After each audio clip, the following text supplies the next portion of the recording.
What's up guys, welcome to Freedive Passion.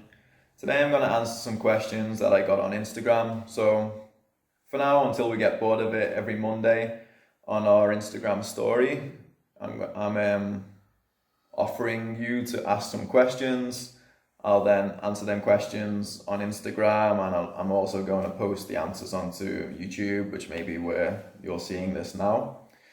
So if you want the chance to ask some questions, head over to my Instagram, follow me, and stay tuned each Monday on the story. Then you'll have the opportunity to ask a question, and within that week I'll get the answer back to you.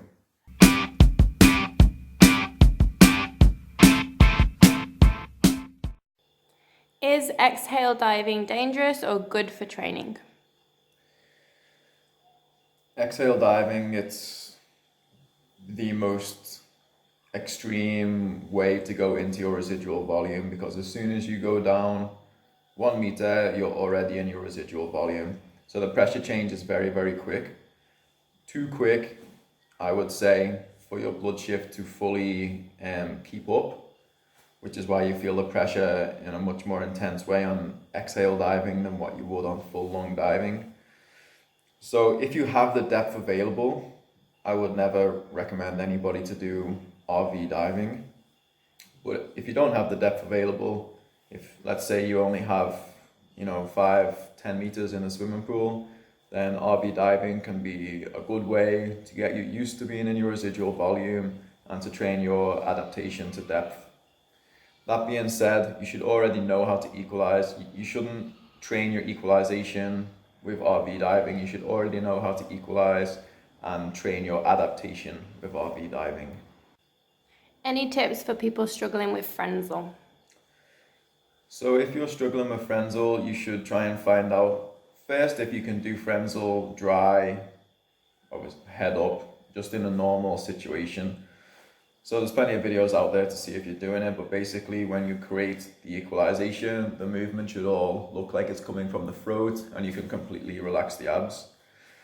If you can't do it dry, then I would suggest just trying to equalize like maybe 400 times a day. Like set yourself a target, set an alarm or repeating alarm on your phone, equalize 400 times a day, and probably you'll just instinctively switch to Frenzel.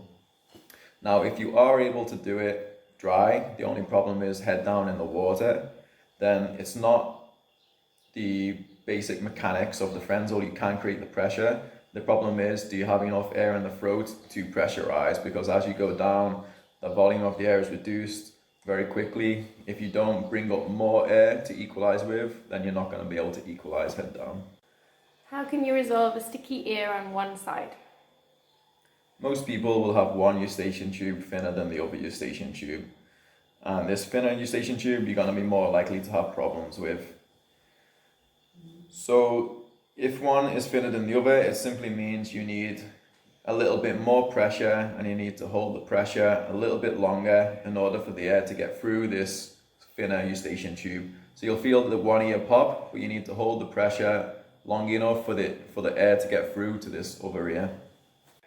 Why am I better at depth than at dynamic?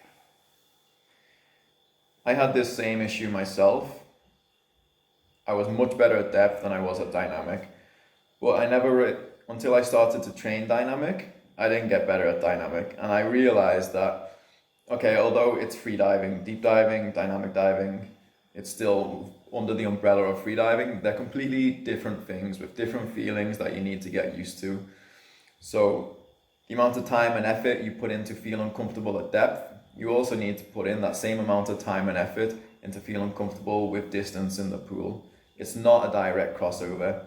So you've got to dedicate your training to the pool disciplines in order to get good at the pool disciplines. Is FRC or half lung good for training reverse packing?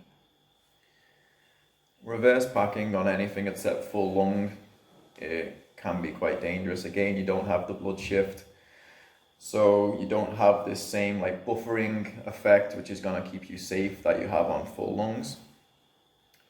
But the question is titled training. So if you're training something, you can already do it. You're just kind of fine-tuning it.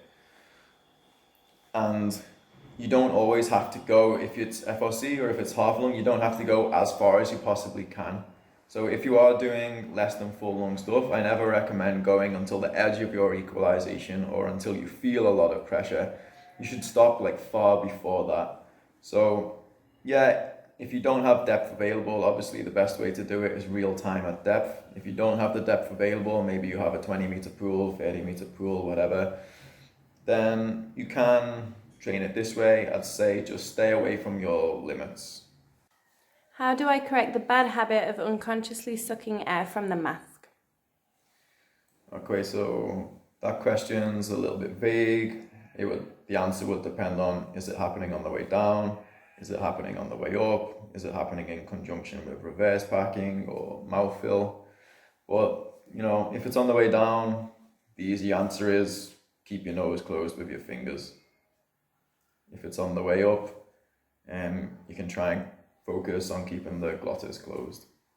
Okay, so that's it for the questions. Again, if you have a question yourself, head over to Instagram and you can ask it there.